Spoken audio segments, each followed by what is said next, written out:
நெகேமியா 2வது அதிகாரம் 6வது வசனத்திலே நாம் பார்க்கின்றோம். அப்பொழுது ராஜஸ்திரீயும் பக்கத்தில் உட்கார்ந்திருந்தாள்.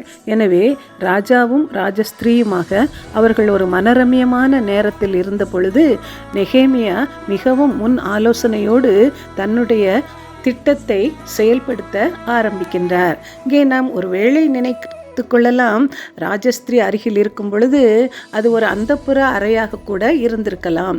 எனவே ராஜாவோடு அவ்வளவு நெருங்கிய உறவிலே இருந்த நெகேமியா அந்த நெருங்கிய உறவை அதை தன்னுடைய தேவனுக்கென்று ராஜ்யத்தை கட்டக்கூடிய பணியிலே அவர் அதை பயன்படுத்தி கொள்கிறார்.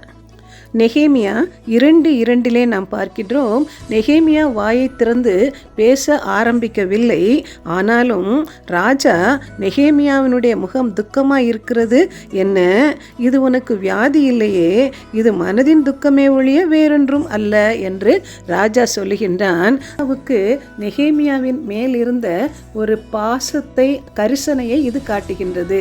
எனவே சரீரத்திலே ஒருவேளை அவனுக்கு ஏதோ ஒரு பலவீனம் இருக்குமோ என்ற ஒரு சந்தேகத்தோடு ராஜா விசாரிக்கின்றார்.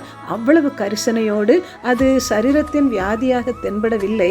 எனவே இது அகத்தின் அழகு முகத்தில் தெரியும் என்றபடி அவனுடைய உள்ளத்திலே ஏதோ துக்கம் இருக்கின்றது என்று ராஜா ஒரு முடிவோடு பேசுகிறார். தொடர்ந்து நெகேமியா 2:2 சொல்லுகிறது, அப்பொழுது நான் மிகவும் பயந்து.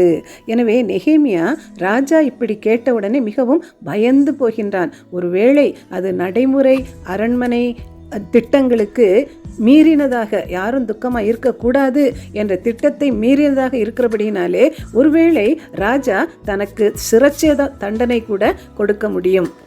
சிறந்த விசுவாச வீரர்களுக்கும் கூட பயம் வரத்தான் செய்கின்றது. பெரிய ஊழியர்களுடைய சாட்சியை நாம் கேட்டிருக்கின்றோம். ஒவ்வொரு முறை மேடையின் மேல் ஏறும்போதும் அதிக பயத்தோடு தான் நான் ஏறுவேன் என்று அவர்கள் சொல்லியிருக்கின்றார்கள். நீதிமொழிகள் 28:14 படி எப்பொழுதும் பயந்திருக்கிறவன் பாக்கியவான் என்பதையும் நம் மூலம் நாம் அறிந்து கொள்கிறோம்.